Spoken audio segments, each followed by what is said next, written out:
जय हिंद प्यारे साथियों। इस वीडियो में बात करने वाले हैं आईआरबी की न्यू वैकेंसी के बारे में। तो यहाँ पे बम्पर वैकेंसी आप सभी के लिए निकाली गई है। कुल 17,000 पदों पर ये भर्ती हो रही है। तो आप सभी के पास एक गोल्डन अपॉर्चुनिटी है आईआरबी में भर्ती होने की। और ये पद जो आपके निकाले जा रहे हैं वो जीडी के पद निकाले जा रहे हैं, यानी कि जनरल ड्यूटी के।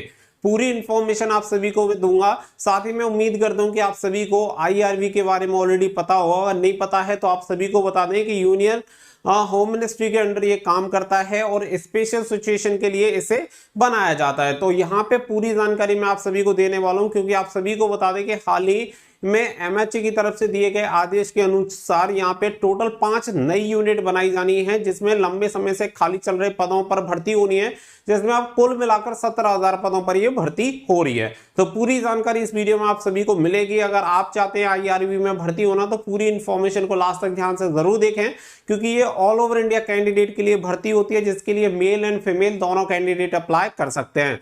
तो पूरी जानकारी के लिए वीडियो को लास्ट तक देखें। वीडियो पसंद आए तो प्लीज वीडियो को लाइक शेयर करके चैनल को सब्सक्राइब कर लें और बेल आइकन पर प्रेस कर लें, ताकि फ्यूचर में आने वाली हर एक अपडेट का नोटिफिकेशन आपको सबसे पहले मिलता रहे। आगे बढ़ते हैं और आप सभी को पूरी इंफॉर्मेशन देते हैं। तो देखिए यहाँ पे आप सभी को बता देते हैं कि आईआरबी रिक्रूटमेंट 2023 के लिए आप अप्लाई कर सकते हैं। अब यहाँ पे कुछ इंफॉर्मेशन है जो कि आप सभी के लिए जरूरी है। सबसे पहली चीज तो आप सभी को बता दें कि ये पोस्ट आपकी 20,000 तक जा सकती है। वैसे अभी जो अपडेट है आपकी 17,000 वैकेंसीज की अपडेट है कि 17,000 प्लस आपकी वैकेंसी रहेंगी। साथ ही में अगर मैं बात करूं तो यहाँ पे जो उम्र सीमा रहेगी वो रहेगी 18 से 25 साल, यानी कि अगर आप 18 से 25 साल हैं तो आप इसके लिए अप्लाई कर सकते हैं। उम्र की गणना यहाँ पे जो की जाएगी वो 1 जनवरी से आपकी उम्र की गणना की जाएगी, यानी कि 1 जनवरी 2023 से आपकी उम्र की गणना होनी है। और उम्र सीमा कितनी होनी चाहिए? जनरल कैटेगरी में 18 से 25 साल।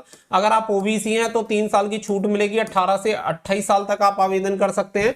अगर आप एससी या एसटी हैं तो 30 साल तक आप आवेदन कर सकते हैं। तो ये तो रहता है एज क्राइटेरिया। इसी के साथ अगर मैं बात करूं एलिजिबिलिटी क्राइटेरिया के बारे में, तो यहाँ पे आप सभी को बता दें कि जो भी कैंडिडेट 10th पास है वो सभी 10th पास कैंडिडेट इसके लिए अप्लाई कर सकते हैं। यानी कि 10th पास के अलावा और कोई क्वालिफिकेशन आपको नहीं चाहिए, सिंपल यहाँ पे 10th पास मांगा जाता है। और सबसे अच्छी बात आप सभी को बता दें, जहां ऑल ओवर इंडिया में सभी की कट ऑफ 70-80 तक अब जाती है 100 में से, यहाँ पे 100 में से अगर आप लगभग ये मानो कि अगर 40 के अप्रोक्स भी अगर आप नंबर ले आते हैं तो आपका यहाँ पे सिलेक्शन हो जाता है। क्योंकि बहुत सारे कैंडिडेट तो आईआरबी के बारे में ऑलरेडी जानते ही नहीं होंगे, तो आप अगर इसके लिए अप्लाई करते हैं तो आपके पास एक गोल्डन अपॉर्चुनिटी रहेगी।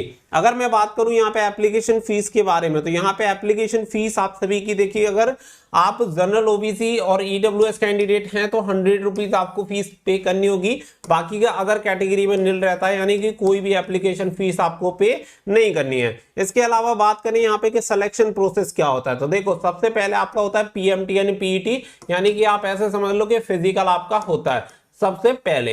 नंबर सेकंड फिर आपका होता है रिटन एग्जामिनेशन, फिर आपका होता है मेडिकल। और मेडिकल हो जाने के बाद अगर आप मेडिकल में फेल हो जाते हैं तो आप री मेडिकल भी दे सकते हैं, यानी कि आरएमई।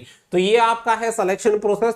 टोटल यहाँ पे 3 स्टेज में कंप्लीट हो जाता है। आरएमई आप सभी का तब है कि जब आप फेल हो जाते हैं। अगर मैं बात करूं यहाँ पे फिजिकल के बारे में कि यहाँ पे फिजिकल कितना होता है, तो देखो यहाँ पे केवल आपकी रनिंग करवाई जाती है। तो रनिंग के आधार पे आपका यहाँ पे सिलेक्शन होता है। और अगर मैं रनिंग की बात करूं तो यहाँ पे 24 मिनट में आपको 5 किलोमीटर की रनिंग कंप्लीट करनी होती है मेल कैंडिडेट को। अगर आप फीमेल हैं तो 8.5 मिनट में आपको 1600 मीटर की रनिंग कंप्लीट करनी होती है, 1600 मीटर की, यानी 1.6 किलोमीटर की रनिंग।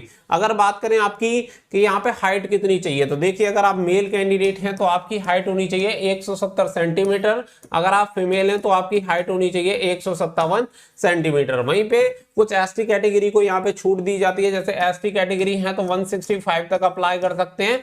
और अगर यहाँ पे फीमेल हैं तो 152 सेंटीमीटर तक अप्लाई कर सकते हैं। तो ये यहाँ पे हाइट में छूट दी जाती है। बाकी का मेल कैंडिडेट के लिए जो सीना होना चाहिए 80 से 85 सेंटीमीटर सीना होना चाहिए, और एसटी कैंडिडेट के लिए 78 से 83 सेंटीमीटर सीना यहाँ पे मांगा जाता है। तो ये तो हो गया आपका हाइट क्राइटेरिया, और रनिंग वगैरह आपका क्या होना चाहिए वो आप सभी का हो गया। इसके अलावा फिर यहाँ पे बात आती है सिलेबस की। तो जो आपका रिटन एग्जामिनेशन होता है इसमें टोटल आपके 4 सब्जेक्ट होते हैं, रीजनिंग, जीके, मैथमेटिक्स और हिंदी और इंग्लिश। तो ये टोटल 4 सब्जेक्ट में क्वेश्चन जो होते हैं, देखो क्वेश्चन आपके 25 25 25 एंड 25, तो इस तरीके से आपके क्वेश्चन होते हैं जिसके लिए 25 number 25 number 25 number and 25 number, यानी कि 100 क्वेश्चन का आपका पेपर होगा जिसके लिए 100 मार्क्स आपको दिए जाते हैं। 100 नंबर का पेपर होगा, 100 क्वेश्चन रहेंगे, 2 घंटे का आपका पेपर होता है, कोई भी नेगेटिव मार्किंग आपकी नहीं होती, पेपर आपका ऑफलाइन कंडक्ट होगा। साथ ही में अगर मैं बात करूं तो देखिए यहाँ पे देख सकते हैं कि यहाँ पे जो आपका पेपर होगा वो हिंदी और इंग्लिश में होगा और कोई भी नेगेटिव मार्किंग यहाँ पे आपकी नहीं होगी। कौन अप्लाई कर सकता है, तो ऑल ओवर इंडिया से मेल एंड फीमेल दोनों कैंडिडेट अप्लाई कर सकते हैं। ये बहुत ही अच्छी बात यहाँ पे रखी गई है। आगे बढ़ते हैं तो यहाँ पे आप सभी को बताया गया है हु कैन अप्लाई, तो ऑल ओवर इंडिया से सभी कैंडिडेट इसके लिए अप्लाई कर सकते हैं। अप्लाई करने के लिए इसकी ऑफिशियल वेबसाइट पे जाके इसके लिए अप्लाई कर पाएंगे।